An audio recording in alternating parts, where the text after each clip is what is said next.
দেশের মানুষ সালাত শুরু করতে 8টা বেদাত করে। কয়টা বেদাত? শুরুই করেনি, শুধু প্রস্তুতি নিতে 8টা বেদাত। বেদাত মানে আল্লাহর নবী যা করেননি ইবাদত আকারে নেকির আশায়, সাহাবায়ে কেরাম যা করেননি সেটা ইবাদত মনে করে নেকির আশাতে করাই হলো বিদআত। এখন সালাত শুরুই করেনি, শুধু প্রস্তুতি নিতে 8টা বেদাত। তার কি? প্রথমে জায়নামাজটা বিছিয়ে মুখে এখন নিয়ত বলছে নাওয়াইতু আন উসাল্লি লিল্লাহি তাআলা ফি যুহরি 4 রাকাত। এই দোয়াটা আরবিতে লেখাই নাই কোনো হাদিসের কিতাবে। আগামীকাল সকালে তোমার সবচেয়ে বড় হুজুরকে ধরো যে হুজুর আমরা তো বাপ দাদা থেকে সেই কাল থেকে শুনে আসছি যে এটা সালাতের নিয়ত আরবিতে, তো এটা কোন হাদিসে, কত পৃষ্ঠাতে, কত নম্বর হাদিস, রাবিকে, এটা আমরা একটু দেখতে চাচ্ছি। কথা বুঝেননি মনে হয়? যে কোনো মানুষ যদি কোনো আমল করে আর সেই আমলে যদি আল্লাহর নবীর নির্দেশ না থাকে সে আমল কি? বাতিল। তাহলে এই যে আরবিতে মুখে নিয়ত বলে এটা মুহাম্মদ সাল্লাল্লাহু আলাইহি ওয়াসাল্লাম থেকে দেওয়া নয়। আবার দ্বিতীয় যেটা বেদাত, ইমাম সাহেব নিজের মতো করে একটা নিয়ত তৈরি করেছে, বলছে আনা ইমামু হাদারা মা ইয়াহদুরুন, আমি উপস্থিত অনুপস্থিত সবার ইমামতি শুরু করে দিলাম। এটাও আল্লাহর নবী বলেননি। তৃতীয় যেটা বিদআত করে জায়নামাজের দোয়া, ইন্নী ওয়াজ্জাহতু ওয়াজহি লিল্লাযী ফাতারাস সামাওয়াতি ওয়াল আরদি হানিফা ওয়া মা আনা মিনাল মুশরিকিন। আপনার হুজুরকে বলবেন যে এটা বেদাত, হুজুর বলবে কি বলছেন, এটা যে কোরআনে আছে, এটা কিন্তু কোরআন মাজিদের আয়াত। তো কোরআন মাজিদের আয়াত কি তোমার হুজুরের উপরে নাজিল হয়েছে না মুহাম্মদ সাল্লাল্লাহু আলাইহি ওয়াসাল্লামের উপরে? তো তাহলে এখন দেখো যে মুহাম্মদ সাল্লাল্লাহু আলাইহি ওয়াসাল্লাম জায়নামাজের দোয়া বলে কোনো দোয়া পড়েছে কিনা, এটা পড়েছে কিনা। অথচ ইন্নী ওয়াজ্জাহতু ওয়াজহি লিল্লাযী, আল্লাহর নবী এইটা পড়েছেন তাকবীরে তাহরিমার পরে, এই ব্যাপারে হাদিস আছে সানা হিসেবে। কিন্তু এদেশে জায়নামাজের দোয়া তৈরি করলো কে? শয়তান। এই যে ঠিক বলেছে, তৈরি করেছে শয়তান, তৈরি করেছে শয়তান। বেদাতি যত আমল সব এর তৈরিকারক হচ্ছে ইবলিস, শয়তান তৈরি করেছে এই দোয়া যেটা আল্লাহর নবী বলেননি। তাহলে কয়টা বেদাত হলো এ পর্যন্ত? 3টা। 4 নম্বর বেদাত, হুজুর বলছে যে পাগড়ি পরে সালাত আদায় করলে 70 গুণ বেশি নেকি হয়, যদিও হাদিস জাল। তখন মুয়াজ্জিন যখন ইকামত দেওয়া শুরু করেছে তখন হুজুর পাগড়ি পেঁচাও শুরু করেছে। 5 নম্বর বেদাত কি? আশহাদু আন্না মুহাম্মাদুর রাসূলুল্লাহ, এর জবাবে বলছে সাল্লাল্লাহু আলাইহি ওয়াসাল্লাম। কারণ আপনি বলবেন যে আল্লাহর নবীর নাম শুনলে দরুদ পড়তে হয়। হ্যাঁ, সালাত, আযান এবং ইকামতের বাহিরে যদি নবীর নাম শোনেন তাহলে দরুদ, কিন্তু আযান ইকামতে আল্লাহ নবী বলছেন ফাকুলু মিসলা মা ইয়াকুলু মুয়াজ্জিন, আযান ইকামতে মুয়াজ্জিন যা বলে তাই বলো। বুঝেননি মনে হয় কথা? তবে হাইয়া আলাস সালাহ হাইয়া আলাল ফালাহ ব্যতীত ওখানে বলতে হবে কি? লা হাওলা ওয়ালা কুওয়াতা ইল্লা বিল্লাহ। আস-সালাতু খায়রুম মিনান নাওম, এর জবাবে আস-সালাতু খায়রুম মিনান নাওম, এটাই। তাহলে ওটা একটা বেদাত। আর একটা বেদাত কি? আশহাদু আন্না মুহাম্মাদুর রাসূলুল্লাহ, শোনার সাথে সাথে নবীর নাম শুনলে নাকি 2টা বৃদ্ধাঙ্গুলিতে চুমা দিয়ে চোখ মাসা করতে হয়। সব বানোয়া। আর কি আছে? আর হচ্ছে 7 নম্বর যে বেদাতটা করছে যে মুয়াজ্জিন সাহেব ইকামতের আগে বলছে আপনারা উঠেন, কাতার সোজা করেন, অথচ মুয়াজ্জিনের দায়িত্ব শুধু ইকামত দিবে। ইকামত মানে দাঁড়ানোর প্রস্তুতি, দাঁড়ানো। ইকামত শুরু হবে, দাঁড়ানো শেষ হবে, এরপরে ইকামত শেষে ইমাম সাহেব মুসল্লির দিকে ঘুরিয়ে বলবে, মুখ ঘুরিয়ে বলবে আকিমু সুফুফাকুম, তোমরা কাতার সোজা করো, ওয়া তারাসসু, প্রাচীরের মতো দাঁড়াও, হাদু বাইনাল মানাকিব, কাঁধে কাঁধ মিলিয়ে দাঁড়াও, ওয়া সুদ্দুল খালাল, পরস্পর 2 পায়ের মাঝে ফাঁকা বন্ধ করে দাঁড়াও। 1990টা মসজিদ দেখবেন যে 4 আঙ্গুল আধা হাত ফাঁকা রেখে দাঁড়াচ্ছে। এত বড় হুজুর, তোমার হুজুরের ডিগ্রি কত বড়? ও বলছে যে পায়ের সাথে পা যদি লাগিয়ে দাঁড়ায় তাহলে বেয়াদবি হবে, মানহানি হবে, মর্যাদা খাটো করা হবে। কোথায় মুচির পাটা যদি মন্ত্রীর পায়ের সাথে লাগে তাহলে মন্ত্রীকে অপমান করা হবে। কোথায় ছাত্রর পাটা যদি শিক্ষকের পায়ের সাথে লাগে শিক্ষককে অপমান করা হবে। তোমার হুজুরকে বুঝিয়েছে ইবলিস। কে বুঝিয়েছে? ইবলিস। সারা পৃথিবীর সব মানুষের ঈমান একদিকে, আর আবু বকর সিদ্দিক রাদিয়াল্লাহু আনহুর ঈমান একদিকে। আবু বকর সিদ্দিক রাদিয়াল্লাহু আনহুর ঈমান বেশি হয়ে যাবে। এত বড় বড় সাহাবী, তারা যদি পায়ের সাথে পা মিলিয়ে দাঁড়িয়ে সালাত আদায় করে তো তোমার মুচি কি আর মন্ত্রী কি? আর সালাতের কাতারে আল্লাহর কাছে কে মুচি কে মন্ত্রী এটা পরিচয় থাকে না। যখন বান্দা সালাতে দাঁড়ায়, মুচিও আল্লাহর চাকর, মন্ত্রীও আল্লাহর চাকর। যখন সালাতে দাঁড়াবে, যে কোনো নারী পুরুষ সালাতে দাঁড়াবে জামাতের সাথে, তাকে পায়ের সাথে পা মিলিয়ে দাঁড়াতে হবে। আল্লাহর নবী বলছেন, আকিমুস সুফুফা, কাতার সোজা করো, কাঁধে কাঁধ মিলিয়ে দাঁড়াও, তোমাদের ভাইদের হাতের সাথে হাত মিলিয়ে দাঁড়াও। ওয়ালা তাজারু ফুরুজাতিল লিশ-শাইতান, শয়তানের জন্য ফাঁকা রেখো না। ইন্নী লারা শাইতান ইয়াদখুলু মিন খালালিস সাফ কান্নাল হাদাব, যখন দেখি তোমরা ফাঁকা রেখে দাঁড়িয়েছো, তখন ওই ফাঁকা জায়গাতে ইবলিস শয়তান ছাগলের বাচ্চার আকারে বসে থাকে। ফাঁকা জায়গাতে কে বসে থাকে? তোমার ওই হুজুর এই হাদিস জানে না?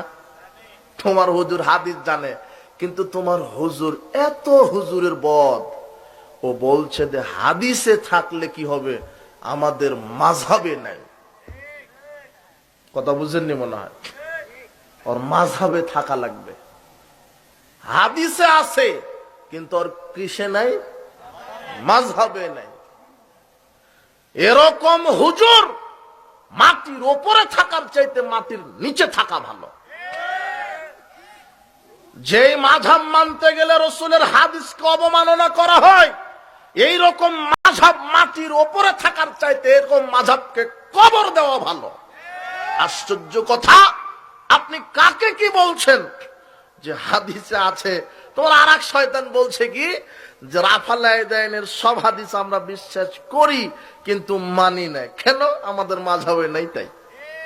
ও বিশ্বাস করে মানে না কেন? আর কিসে নাই? মাযহাবে নাই তাই। ওর মাযহাবে যদি বলে যে গু খাও, গু খাবে, খাও তো তাই। বুঝেননি মনে হয় কথা? খায়, গো খায় এরা। তোমার এই যে একটা কেতাব পাওয়া যায় সহি ভেজালে আমল, এটা ভেজালে আমল আছে না? আমারই ভুল হয়েছে, তোমারটা ঠিক। কি ফাজাইলে আমল? তো ফাজাইলে আমলে দেখবে তুমি আগামীকাল সকালে তোমার হুজুরকে নিয়ে দেখবে 858 পৃষ্ঠাতে লিখছে, লেখক জাকারিয়া লিখছে, রাসূল সাল্লাল্লাহু আলাইহি ওয়াসাল্লাম তার মরা রক্তটা আব্দুল্লাহ ইবনে জুবাইরকে বললেন যে পুঁতে রাখো, মাটির নিচে পুঁতে রাখো। তো আব্দুল্লাহ ইবনে জুবাইর একটু গোপনে আড়ালে গিয়ে রক্ত খেয়ে নিয়েছে। আল্লাহর নবী বললেন, কি করলে আমার রক্ত? তো বলছে, আল্লাহর নবী আমি খেয়ে নিয়েছি। তখন আল্লাহর নবী বলছেন, আমার রক্ত যার শরীরের ভিতরে যাবে তাকে জাহান্নামের আগুন স্পর্শ করবে না, যদিও হাদিস জাল, মিথ্যা কথা। এই হাদিসটা লিখার পরে লেখক জাকারিয়া আবার শয়তানের পক্ষ থেকে লিখছে, যেহেতু রসুলের রক্ত খাওয়া জায়েজ, সেহেতু রসুলের পেশাব পায়খানা খাওয়া জায়েজ। নগদ লিখা আছে তোমার, তুমি দেখো আজকে ফাজাইল আমলটা 858 পৃষ্ঠা, হেকায়েতে সাহাবা। এখন আল্লাহর নবী বলেছেন যে ইন্নাল উলামা ওয়ারাসাতুল আম্বিয়া, আলেম ওলামা নবীর উত্তরসূরি। আলেম ওলামা নবীর কি উত্তরসূরি। আর এদেশে যারা বড় বড় আলেম আকাবির, তাদেরকে আলেম বলে না, ওরা হলো পীর। ওরা কি পীর। তো পীরেরা নবীর উত্তরসূরি, ওদের ধারণাই তো নবীরটা যদি খাওয়া জায়েজ হয়, পীরের পায়খানা খাওয়াও কি জায়েজ। তাই এদেশের এই, আর মুরিদ মানে হলো বলদ, যে পীরের মুরিদ সে কি বলদ। পীর যদি বলে যে গু খাও, গু খাবে, মানে হাদিসে থাক, মাযহাবে না থাকলে মানবে না। হাদিসে যদি গু খাওয়া নিষেধ হয় আর যদি পীর বলে যে খা, ওরা কি করবে? তাই খাবে। এই যে দলিল তার ফাজাইল আমলে যে পীরের পেশাব পায়খানা জায়েজ, পীরের পেশাব পায়খানা গুমুত খেলে পেটে বাচ্চা চলে আসবে। আর এই লেখা থেকে এরা নাম দিয়েছে। শোনো, গভীর তদন্ত করা লাগবে। আহলে হাদিস ব্যতীত, আহলে সুন্নাত জামা ব্যতীত পৃথিবীতে যত দল আছে, ইসলামের নামে উপদল আছে, সব এই সুফি রোগে আক্রান্ত। কি রোগে? সুফি রোগে, সুফিবাদ। সুফিদের আকীদা কি জানো? সব আল্লাহর নূরে, আল্লাহর নূরে নবী তৈরি, নবীর নূরে আল্লাহর নূরে নবী পয়দা, নবীর নূরে সারা জাহান পয়দা। কোরআন থেকেও দলিল, আল্লাহু নূরুস সামাওয়াতি ওয়াল আরদ, আল্লাহ হচ্ছেন আকাশ জমিনের নূর। মানে আল্লাহর নূরে সবাই তৈরি। সুফিদের আকীদা হলো ওয়াহদাতুল ওজুদ, মানে সবকিছুই আল্লাহ। কুকুরও আল্লাহ, মানুষও আল্লাহ, ব্যাঙ আল্লাহ, গরুও আল্লাহ, মানে সর্বেশ্বরবাদ। যেমন হিন্দুদের কাছে গরু হলো দেবতা, ওখান থেকে সুফি আকীদা। ওরা যেমন গরুকে দেবতা মানে, হরির উপর হরি, হরি শোভা পায়, হরিকে দেখিয়ে হরি, হরিতে লুকাই। এটা যেমন সর্বেশ্বরবার হিন্দুদের আকীদা।